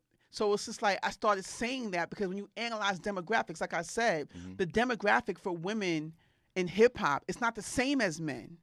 That's why I purposely started saying, even as a woman, we want equality and all that, but you know what? Let's market this as female rap, because we're marketing it to people that it's not the same people that actually fuck with guys in rap. Yeah. That's why it's separated, because the people that support it are not the same. Like, real talk, if you go to all, the male platforms, especially, I noticed this in King of the Dot, right? When you read the comments, whenever they upload a female battle, it's very disrespectful. It's like, it's jokes and shit, but it's just disrespectful. It's like, tell these bitches to stay in the kitchen. Why are these bitches rapping? And shit like that. You know what I'm saying? That's why internet trolls, right? But I'm saying it just is what it is. So you have to market it as women in rap, because that's what it is. We're not you. And especially since we're not getting the respect, because I'm from that era where I was the only girl all the time. Only a few girls can actually say, if you were rapping at that time, you probably were the only girl in the cypher or the only girl outside spitting, because it wasn't mad girls. Like, now it's more girls, right? Yeah. And still in all, it's not where it needs to be. So you still have to put the women rapper. You got to woman rapper, female. You got to do it because it's just about marketing. I feel like it's a slippery slope, kind of, sort of, because it's like you want that recognition, you want that validation, so to speak, but at the same time, the same validation that you are speaking of is kind of like setting you apart. You're right. You know what I'm saying? Because but I'm saying that it's on purpose. No, I feel you, and I just think, like, because it coincides. I feel like battle rap, specifically battle rap, coincides with basketball, the WNBA. Yep. Because I think, like, the women are looking at, like, yo, we're just as good as the men. We're just as profitable with things like that. See, the thing is with basketball, the women, they're not selling out. Do you think that's a culture thing? Because we have more money than a lot of other countries, but some of these women have to go overseas to play in other leagues, and they make more money. 12 months. Yeah, they make more money. Like Liz Cambage, one of the best players in the WNBA right now. Like, if you watched her last year, she plays on Dallas. I'm talking about she's buckets. Buckets, yeah, like buckets. 6'8", like almost like the female LeBron, like 6'8", bucket. Like, Liz Cambage is buckets. 50? She had 50, she had 40 a couple times this past season. But she told the WNBA she might not play next year. She might go to, I think China, because they're going to pay her more money. There was a season where Diana Taurasi, probably the best female player ever, her team in Russia paid the Mercury $1 million for her to not play, and then paid her $2 million for her to go play in Russia, because her contract over here was only $800,000. So they're like, yo, we'll give you $2 million to come to Russia and play for us. So how is it that, I mean, not to shit on Russia, but like America has more than Russia. How are they making more money on female basketball in Russia than in the United States? Like, is there a disconnect culturally for us? Like, I don't know. Like, what the fuck? You might be right. I think you have a point. But even artistically, certain artists, and I think mainly women, you can name a couple of guys, but there are artists like Khalees that got more success abroad than she got here. Is it American culture? Do they? But like, it's crazy to think that Russia accepts women more than I don't never maybe Russians don't get at me crazy, but I would think like that's a real hard culture. Like I wouldn't think women have the rights in Russia that they have in America. Maybe I'm wrong, but maybe I'm wrong. But I'm thinking maybe it's like I won't say regional thing, but it's like a geographic thing where as far as women's basketball is a bit more revered over there than it is here. Okay, maybe. You know what I'm saying? I can see, maybe they have a national. I think they have a much more appreciation for the skill that the women provide for that sport, because I think here. But it's the same thing. The women, you guys probably know more. The women athletes don't sell out the ticket. They don't sell out the shows. Yeah, they don't get like you could. I know a couple people that work for but Madison is that Square Garden. Is that sponsorship? It's not really sponsorship. It's just I don't know why is there not the draw. Actually, actually to compensate, they were the first league, well, the NBA to have like the advertisements on the jersey to try to get more to monetize. But how are they marketing women basketball? They market it through these commercials. Like they try to infuse the NBA. Like where are you seeing these commercials? On ESPN, but different channels like how you got Kyrie Irving, LeBron James, and like Diana Taurasi is this. We got next. There's always different. Every year there's a different. But I'm saying, all right, here. But they have to do more. But to the outside person, because I'm as a woman, I would just go because I'm. I've been to a women's basketball game, a couple. Yeah. But it's not like I'm seeing it out. Like, you feel like this summer, I didn't see any clips come across my timeline of women in basketball. What I will say is, and I'm right, I wrote something, I think it's going to come out on HuffPost called WNBA's Missing Link, to try to play off the words of Minnesota Lynx, the name, cute. So Missing Link, to see why they're not successful here as opposed to abroad. I still didn't figure it out at the end, but I think you can point to like, when did the NBA like officially come about? What was it, like maybe 50-something, maybe like close to 60s? Yeah. Remember at a point in the 70s, the NBA almost went under. Yeah. The NBA almost went under. Like in the 70s, there was a point where as successful as it wasn't going to go under. What really put them over the top was Michael Jordan. And I think that's what the link is missing in the WNBA. They need that one. Yo, the ABA, like there was a point like between 75 and 80 where the NBA almost went under. But wait, they actually said the two people that saved the league was Larry Bird and Magic Absolutely. Johnson. And that the league was about to go under. Yeah. And not to say they weren't quality players, Will Russell, or like they were fucking pioneers playing at that time, but it almost went under, meaning that talent doesn't necessarily equate monetary gain. You need that transcendent star. They need that one LeBron James-esque female that we can follow through junior high. Oh, nah. They get you like you need that. And I'm not, of course, y'all gonna be mad at me because I'm trying to tie this in, but I pointed to in the article, I think Kobe Bryant's daughter can be that. She comes in with the cachet that we can watch her from now. If she goes into high school and starts killing, goes into college and kills, then goes into the WNBA is getting 40, baby Bryant Bean, and that can put the spotlight on the WNBA to really blow the powder keg off it, because the talent level is no different. I watched about maybe 25, probably maybe 30, 40 WNBA games last year. Like my girl watched so many WNBA games with me last year. Like they are popping. There's no level of like drop off play from the WNBA. So here's the thing. So then they need that superstar. They need that name. There's not that name yet. I disagree, because here's what I think. I think they need to do what the NBA has been doing, which is like, listen, you know what the NBA does, and which nobody really realizes this, what some people may do. They find a narrative, they find a story, and they run with that shit. I guarantee you, the next time the Rockets are gonna meet up with the Lakers, like leading up to it, they're gonna build a story around that fight. Yeah, but like these are already, at the end of the day, it's entertainment. But I think before they even have a fight, LeBron James, James Harden, and Chris Paul playing is bigger than anything the WNBA can put on the ledge. And I love the WNBA, but there's no equivalent to say LeBron James is playing. So. Boom, who? I think so. You got Sue Bird, you got Brittany Griner, on, bro. But I love but they ain't LeBron James, bro. My point is, listen, they've worked hard to create those storylines. Oh, absolutely. Those are storylines. Let's not forget, NBA, like we said earlier in the show, it's a business. It's also built around entertainment. You know what I'm saying? And 20 years in, they was almost under. When did the WNBA come in? That was like 96, something like that. So what, we like 20 years in, 25 years in. At this point in the NBA's life, they almost went under. Yeah. They almost like the ABA or in that competition, they almost were not even around anymore. So I think it's going through the natural growing pains of trying to get to that level, but they're missing that star. I can dig it. And when they get that star, it's going to blow because I'm telling you, them girls ball they asses off, man. But I just still think they need to do a better job marketing these women so they can get equal That's pay. what it is. I think that's what it is. I don't think it's no one. I think they like there's a lot of like if you watch ESPN, there's a lot of WNBA commercials, bro. It is, dude. No, bro. Wait 1 second, because compare to that point, and right? that's where I watch them every night during the WNBA season. There's games on ESPN. But check this out, though. We've all watched WNBA games. There were some really good games. Hell yeah. They don't get the same. You will see a LeBron James segment on him going to fucking Belgium before you see a highlight of Skylar Diggins. Well, I don't know how she's married. No knock on Skylar Diggins, it's true. She's not. She doesn't have the same draw as LeBron James. Yes, bro. She's a good player. She's a great Y'all player. talking about dudes I don't know?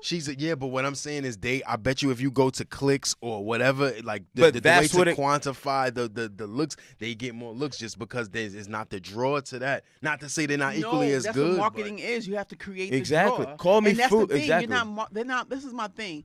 With marketing though, you can't market it to the ESPN audience. Only you guys are seeing it. You got to market it to women like myself that are not watching ESPN every day, that are into sports, that want to just support because it's women. They need to be on Lifetime. Exactly.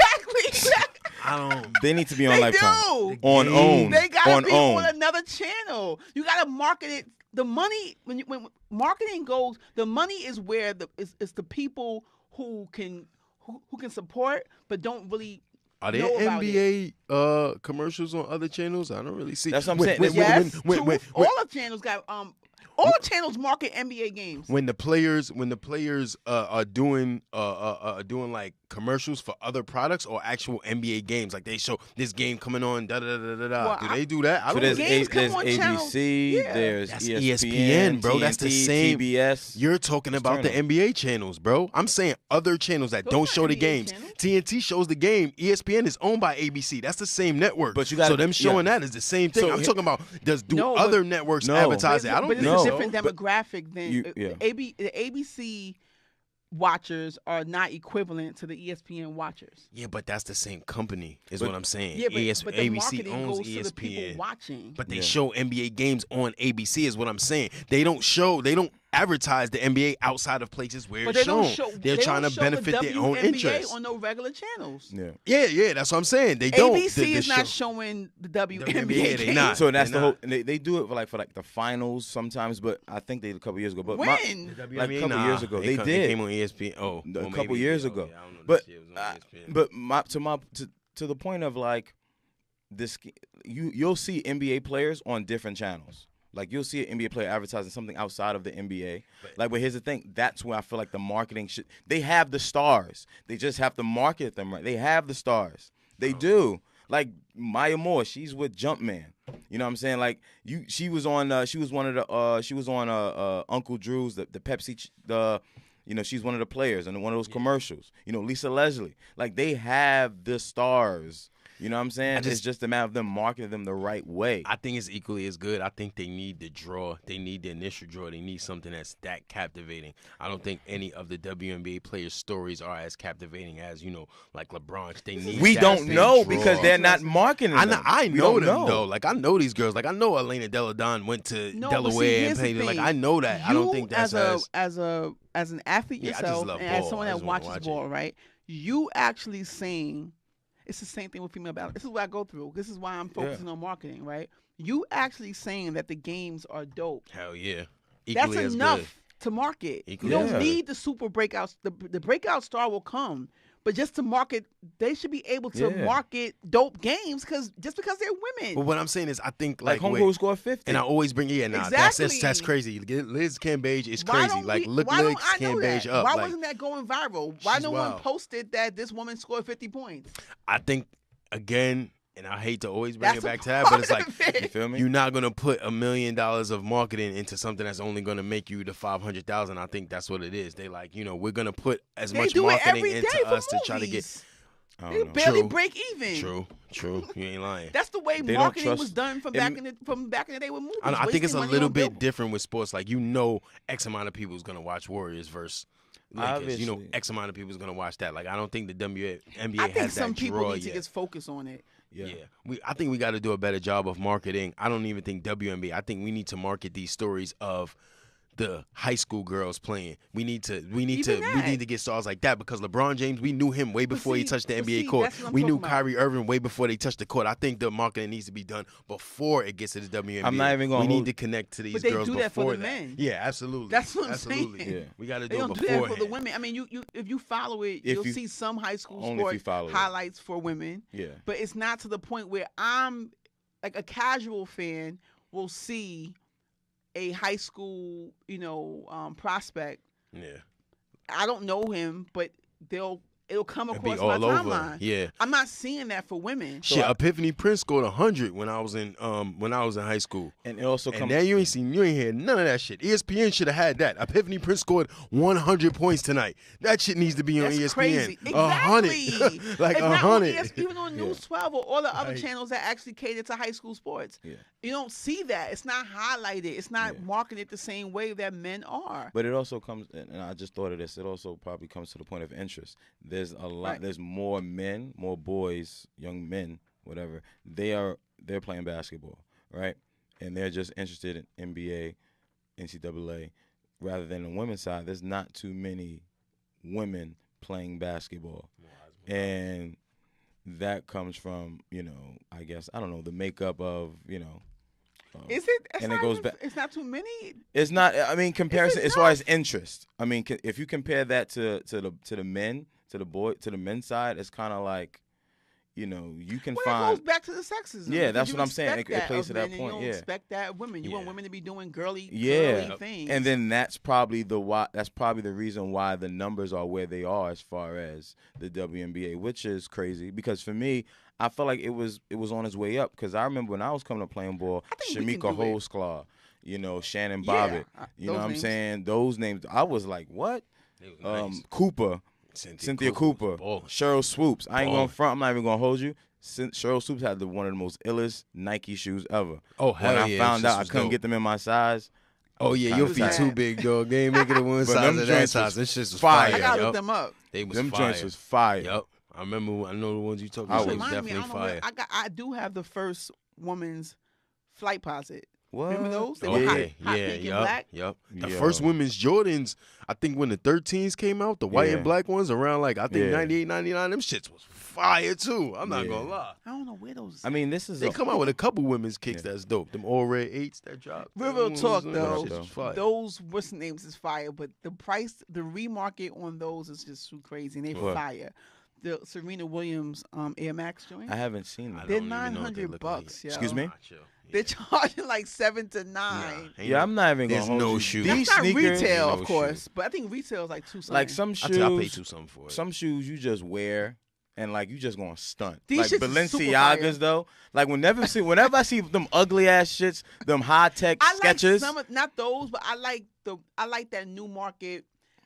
Like the newer sneakers with the high with the thick platform. Some of them just is fire. It's a couple. You just wearing those just to stunt that you got money or somebody. That particular brand, but Balenciaga. Nike, 90% all other sneaker companies have.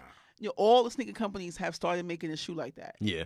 Every sneaker company has a thick platform, even for men. Oh yeah. But I'm just saying that it started somewhere, and now it goes with the sneaker Yeezy. fashion. But those start that? Nah. Can we give that to Yeezy? Quietly. Can we? I think so. Can we not? I can't front. I like those the new colorway of the Yeezys. I like the Yeezys, but Balenciagas, get them the fuck out of here. I mean, you can hate on Kanye, but does he not feel like he's responsible for these dumbass shoes? Like he nah. So those Red Octobers when he was in Nike, them shits was fire. That's one of the top shoes ever of all time. Like I would. They outsold Jordan. Nah, dead ass. He wasn't just saying those that. Those shit sell for like $9,000. Yeah, dead ass. You got to pay the Red Octobers. Not seriously. Yeah, the Red October Nikes. All red joints, yeah, right? the Red October. Get the fuck out of here. I'm still seeing like the black suede ones. Okay, the black suede. You can get those for like $700, even some for like $350. You can still get those. But the reds, I think No pair of them Adidas shits fuck with them Nike Yeezys. They ain't no. He was on none to of something. Them Nike shits was crazy, but I mean, of course, he has more creative control, more money with Adidas, Plus so I don't blame him. Fashion. He's And Nike's mimicking high stupid for fashion. that. Nike's dumb for that. Nike is the daddy. They don't want to give nobody that much creative control. I mean, bring it back full circle as far as sexism. The conversation still, to me, it revolves around like just equality. It takes you guys though. That's true. It takes more men. I can dig that. A lot of men don't know what sexism really is, and particularly we don't black suffer men. from it. Right, and so you're ignorant to it, not disrespectful. I'm saying ignorant meaning like you. Yeah, I understand. It's the same thing when we always try to it's the same thing, all right? I always try only certain men get this because I've had it with talks with different men, and I realized I made a post about this, and and people got mad at me, but I was saying like a lot of black men don't. You be posting a lot, and I'm like, where do I see these? I want to see these posts. I want to get in on the conversation. Just hop on. Yeah, word. Don't be scared. But whatchamacallit? I'm like, because I need men to I like when dudes say things that I'm thinking because then I can't be bashed with being a hater or a man hater and all other shit. But here's the thing. I posted that before. I said black men don't even know what sexism really is, and I'm saying that to say that it wasn't really sexism. This article, which I think we all should read and talk about, a lot of black men were offended excuse me, by this article. They do a lot of articles on theroot.com that are kind of like what's the word? Just it makes you click. Yeah, controversial. Clickbait. You know what I mean? Like it's almost. I can't think of the word right now in journalism, but the title was "Black Men Are the White People of Black People" or something. I didn't like that either when I saw that. Then most men didn't like it, right? Me. Right, and I see why, and I respected it because of the title. Yeah. But if you actually read the article, it's black women love the article, myself included, because when you read the article, he didn't even. That was the title was just to pull you in. Yeah. And then a lot of men were saying he was gay and all this other stuff. Why? Because he finally spoke to what black women are trying to say, which is just the fact that the same way you can, when things happen, case in point, in the workplace, right? And maybe it's racial. We're always left to feel like it's racism because we don't know what it's like. What else could it be? Like I didn't do anything, but everyone feels this way. So I mean, making me feel this way. So I guess it's because I'm black. You know what I mean? And it's the same thing that happens with women and men. And I feel like it's hard for me now to explain because it's not fresh in my head. But what he was trying to say is that black men don't realize that black women, like we have the two strikes. That we're women and that we're men. I mean, and that we're black. Yeah. You know what I'm saying? And so we deal with that. And he's saying that black men, essentially, you treat black women the same way white people treat black people, is what he was saying. I think men can't understand sexism. You can't because it's never happened to you. You can be sympathetic to it. You don't understand until you have a daughter. You can't. I still think you can't understand. You can be sympathetic to it, but you're not going to understand what she goes through because you're not living in her shoes. You'll never know that. But I will say we are the most privileged throughout the community, saying we're the white men of black people in that regard because the heterosexual male of any group is always going to have the most opportunities, the most privilege because they dictate things. But saying that we're the white men of black people was like a slap in the face to me because I think the whole thing about racism and oppression that white people said is like, I don't give a fuck about you not liking me. It's about the systematic shit that you put in place to stop me. And we don't, but we don't dictate none of the policies of society. We don't dictate, money and jobs and all of that. So we're not doing what that, you know what I'm saying? So saying that we're the white people, black, we can be. Also oppressing us. But we don't dictate none of those things. But you have the control as a man to understand that the woman who's your counterpart, that it's like you have the control to understand sexism because it's an equal comparison. If I can resort to knowing, we both can resort to knowing that we're being treated a certain way because we're black. It's the same thing as you understanding that I'm being treated a certain way because I'm a woman. Oh, I'm sympathetic to it, but I didn't set up those policies. Our whole beef with, quote unquote, not all white as people, a man, the white people that's the policy. I don't set none of the policies of society, of the way money actions. and jobs and the prison to school system and all of that. I don't set none of those systems. And that's what oppression really is. It's not, oh, I'm a black person, you don't like me. Like, I don't give a fuck about you don't like me. I care that I can't get a job because I look this way, or I can't get a loan because I look this way, or I'm profiled by the cops because I look this way. I don't set none of that stuff up. No, but you do. No, we benefit from it, but I don't set it up. Bingo, I agree, but I benefit from it. Absolutely. Sexism, no. So you benefit from it. You benefit from me not getting to a certain position because I'm a woman, and you're not acknowledging that. No, I'm totally acknowledging it. We absolutely benefit. No, I'm saying that's what sexism is, though. Is when you treat me as a woman being treated a certain way because I'm a woman. No, I agree with you. No. I agree. Absolutely sexism, but the pairing it that way, saying that we're the white people of black people, we're not, because we don't set any of the precedents of society. They set the precedents. Wait, so I can see how the article states that the black men are the white people. We benefit the most. Because black men are oppressing women, black women is essentially what you're saying, and not acknowledging our role. Because essentially what I get it. And just to break it down for our listeners, sexism, prejudice, stereotyping, or discrimination typically against women on the basis of sex.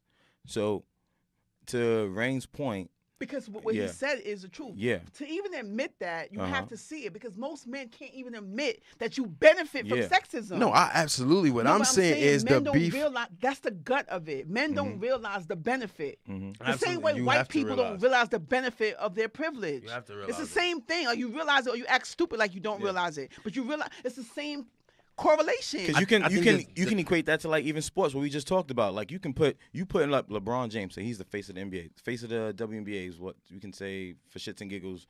Diana Taurasi, right? So their privileges are way different, right? And it comes into play in certain instances where we may not even be privy to because of where they are and how sexism plays a role in sports and battle in general, right? So I can never. I feel what you're saying. I'm not arguing sexism absolutely exists. We benefit from it all the time, just because. But it's almost like saying that somebody's benefiting because they're tall. Like, all right, yeah, you happen to be taller, but we don't set any of the precedents of society. You do by your actions. I'm not the white man. I get that. Not. There's no correlation between the two, because these are the people that set all the precedents of society. I don't set none of it up. No, you do with your actions. I don't, though. We don't control the economic policies of this country. We don't control none of that. Hold on a second, Carnegie. So what do you mean by our actions? Meaning, like, if you're, I mean, I brought it up because I can't. It's not only sexism; it's something else. But if you are operating within that, knowing that you're benefiting from the fact that. The article was specific, though, to black men and women. Yeah, and when the argument comes up all the time about the revolution or the struggle, the bottom line is, and I might go off on a tangent with this, because I can find that it's also from the most conscious men are the most sexist, misogynistic men. You cannot, the same thing we were just saying, you cannot exclude women from the hip-hop, experience. The same way you cannot exclude black women from overcoming the struggle. And the struggle is just the fact that we are an oppressed people, on top of the fact that some black people don't think that we are, which is also, to me, delusional. I'm saying we're clearly oppressed if every day in the media, you're seeing black people being beat up and killed for stupid shit. And then you see, and it's like, and people don't like to hear it, and I hate even talking about it because it's such a broken record, but it's just a fact. Like, this white man just killed a cop, shot other cops, and was escorted to jail. And then I posted this black kid, and then it's always black people defending it. Like, no one gets arrested you can't be arrested for trespassing, but not for selling a CD. Okay? And then you would never see a cop manhandle a white kid with his guardian right the fuck in front of him. He would be scared to touch that white boy, to be honest. You know what I'm saying? Yeah. Grab him and then threatening him with youth detention? What kind of racist shit is that? That's what I'm saying. Like, that type of shit. But going back to it, if black men can relate to all of that, how can you not relate to the fact that you also oppress your woman? And I'm talking about not in a relationship. I'm talking about as a woman within the black race. We become oppressed by our counterpart. To answer that, because this is just me being real about it, like how men think, right? At times when we see women, it's the point of because I was reading this article, and we are as men, we are programmed to think when we see women as we see them as potential caregivers, potential bearers of kids, right? We see that nurturing aspect before we see anything else. Do all men see that? Here's the thing. I think so. We are in this. I believe so. I would say it's close to 90%, 95. I would say close 90, 95. We are. Within our heads, we think like that. We feel like women are. If we thought like that, more men would be giving up their seats for women on the train. I see this new era of men. They sit and watch women, hold pregnant women. They don't give up. If you're looking at a woman as a caregiver, how you don't give up your fucking seat to a pregnant woman? Because we objectify women, and I say we. I'm not saying that. I'm not saying we, as in I do or Carnegie does. It's we represent men, so. In that regard, that's the society that we live in. Think about the music that we make. Think about how it's being played out in entertainment. How we go about certain things. It's just a matter of that. Even with, case in point, I have an issue with this. And Raine, you can speak to this too. Mm-hmm. ESPN First Take, Stephen A. Smith, Molly Karam, Max Kellerman. I tend to think like this. Why is it that in most of these debate shows, even First Things First, Undisputed, there's always a woman in the middle of these guys' debates, and they're being held at the helm as mediators, and I feel like most times their opinions are just passed by. You know what I'm saying? They'll say something, and it's just add-ons to those shows. Yeah, the woman is a token, almost add-on. You feel what I'm saying? And that's why I always had a problem with that. Me too, and that's why I'm trying to break through too with hip hop media. It's there are women that are formidable, that are credible women that have been around from the beginning of hip hop that are not fucking voicing their opinions. That's why everyone is so overly impressed or moved by Remy just speaking her fucking mind, because women in hip hop are not even speaking their fucking mind. And I'm not debating y'all on either one of those points. I agree 1,000%. My beef with it is that black males are not responsible for setting up that platform. Nah, I think that black males didn't set up the ESPN platform to say that LeBron James gets more press than what's in it. I think that, but they didn't set it up, is what I'm saying. And I think that terminology, straight black men are the white people of black people, that's just something further used to try to divide us amongst each other. We did not set up none of these policies that oppress us. We may benefit from them. Yes, I agree 1,000%. We benefit because the heterosexual male of any grouping is always going to be the most successful. Any demographic, you break it down, just because that's the way shit happens. That's just the way it goes. But we didn't set up any of these policies. So we benefit from them, absolutely, but we did not set them up. So we cannot be held accountable for what they do. You most certainly How? I didn't set it up. Act in it. If you go in there every day, I didn't set it up. It doesn't matter. That's such no disrespect, but that's such come on, son. How can it doesn't matter? We didn't set up the world. Did we set the world up? But you still every day you still. It's like you trying to attribute. It's like you trying to attribute the way the way America is to the black man. It's our fault that we didn't fucking create this shit. We may have more opportunities than y'all, but we didn't create this shit. But that's what I'm saying. They saying we're the white men of black people. Hell no. The white man enslaved, and I read this shit that shit. I got into a debate with one of my homegirls about it. That shit pissed me off because it's it's divisive. It's not. It's making us point the finger at each other. No, you can't. Here's the thing. And this is why it's the same. This is also a part of it. And same thing. Bring back the Drake. The way hip hop is set up. This, people don't understand what hyper or toxic. Being toxic masculinity. That whole concept. What it is. That's exactly what it is. Is when you reduce men, calling men, babies, or acting like a girl for voicing his, for saying how he feels. That's toxic masculinity. You know what I'm saying? When you, the thing about this article, most Read the article and let's make that a topic for next week. I read it. I went to debates about it. You have to reread it because I want to read it. You have to, because this right here speaks to how black women think across the board. If black men cannot even concede, you don't have to agree totally, but if you can't get what's being said, we're never going to overcome. We're not, because men who don't get what's being said, because all the top dogs, Dr. Boyce Watkins, they all came for this guy, calling him gay and all the other shit, all because I'm what? not saying all that. No, I'm just saying, these are the top conscious guys, right? You know, the top male fighters, they all reduced this man. But real talk, and I'm also gonna I'm gonna send you guys an article that was perfect, like in response to it, written by a woman who's married and was saying the same thing where her husband got it. If you didn't get what was being said, because what was being said is the gut of how black women feel, period. Conscious black women, how we feel, period. Yeah. And that's just it. And it's not really debatable. It's saying, like, wake up, dude. Like, wake up. Like, we're here for you. Black women have always been here for black men. All we're asking for is reciprocity. That's really it. I would like for us to definitely continue this conversation for next episode. We got to have, shout out to Q. We got to have Q here for that. You know what? I just don't think we're in a position of power to dictate anything. Yes, we benefit from it 1,000%, but we don't dictate none of that stuff. We're both victims to it, and to try to point the finger is just dividing us further. So is the reason why we really can't overcome, because we're not all together. We're trying to point the finger at each other. You first have to understand. Oh, you the white man. You have to understand. No, that's what I'm trying to say. Yeah. Most people, and to me, even those who read, they couldn't get past the title, and all of his responses.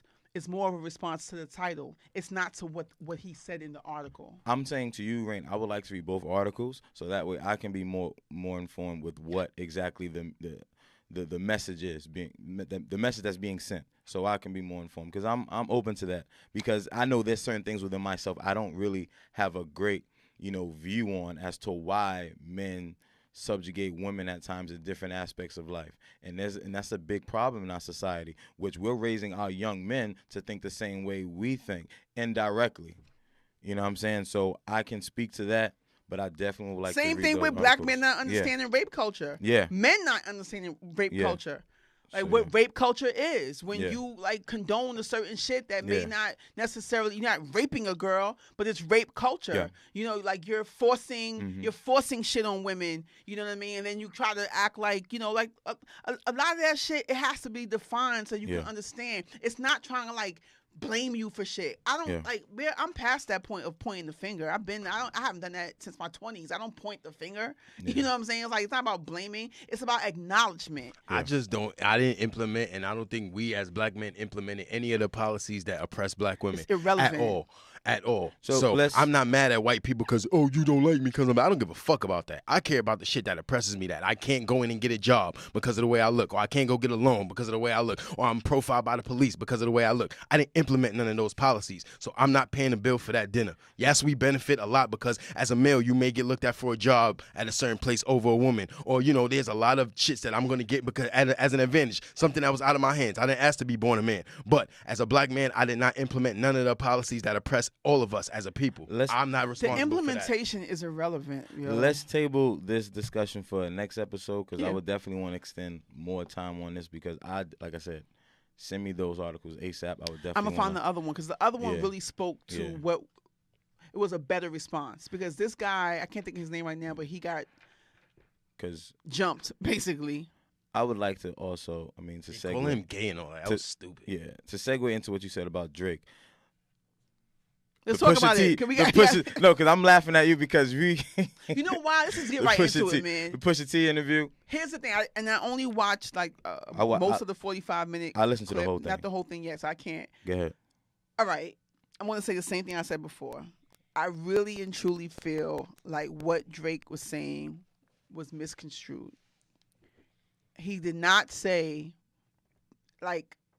I feel like a lot of times, like the same shit, people hear shit and they run with shit. Mm-hmm. He didn't say that he was rewriting the rules. I can't even respect Styles P for even saying that. Wow. No, because some shit he said was valid, and then the other shit wasn't valid. Mm-hmm. I can challenge him that, and I can definitely debate him on that. Like when he said that, you can't rewrite the rules because You know, and on top of that, because you have a ghostwriter, the ghostwriter shit is fucking irrelevant. Niggas gotta start running with that. That was just whack and dumb to even say. You know what I'm saying? I agree. But on top of that, I didn't watch all of that to even comment on that per se. I'm just saying that it's misconstrued. My interpretation of what was said is when he said there are rules, he's saying, and I just listened to Jay-Z's interview. As did I, Angie Martinez. And she blatantly asked him, do lines get crossed? Do you go too far? And he said, yes, you do, but we are men. And so that's why I apologized. What are you apologizing for if a line wasn't crossed? You're admitting to a line being crossed. Which line did he say he crossed? The baby. Yeah, because his mom's asked him to. And plus he said he actually felt bad. This is my whole thing. This is why I go so hard, because I'm like, niggas is fucking, you know, bashing Drake, calling him soft and all this other shit. When Jay-Z said the same exact shit. The only difference is the author, you know, the person who said it and the way in which he said it, where it was just respected more. But real talk, it's the same thing. He said, yes, lines get crossed, but we are men. And I hold it to the battle. But their shit bled. And what Drake said is true. Historically, rap battles bled to other shit. It just did. It went from wax to the street. All he said was, I felt the way, which is, what's fucking wrong with saying I felt the way? I never stated, and you make great points. You never. One last part. Go ahead, do your thing. I felt the way, which does not mean that I'm trying to write a new rule. I'm just saying that because you said that, now I want to do violence. And real talk, everything, Pusha's response warranted violence. I'm sorry. It's real talk. You stopped the bag. You put his fucking business out there about his son. You made him look like a deadbeat when he really wasn't. It wasn't even your place to announce that to the world. Salute. You got all the W's. Like he said, those are all W's. But real talk, that shit niggas get killed for. So not trying to like advocate. I'm just saying, like, so we're gonna clown somebody for saying I felt the way about it? No. Here's the thing, and I want to point this out for the record, and that's it. I never said Drake was soft for feeling some type of way. I felt it was really soft and dare I say cowardly.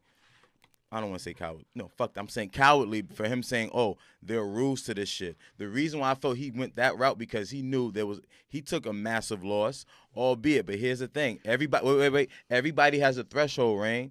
And the fact that he tapped into Pusha T's threshold. And to your point, He mentioned on the Buttons podcast, he stated like, "Yo, I don't want my wife's name to be synonymous with one of the chicks that you slept with, because that's wasn't though. No. Listen, son. No. But I get it. I get that. That's like somebody's notorious for saying somebody's name, and then like, oh, then you start to think like, oh, did they? Because I see what Drake was trying to do. On you like Virginia Williams, but feel what I'm saying. Feel what I'm saying though. I get it exactly. So I just think like for him to cop a plea, because he felt like, oh, he went overboard. I'm like, yo, if you're going to bring that energy, you better be ready and willing to accept the energy given back without any, like, retraction of, like, oh, not you retraction, went too far. Violence.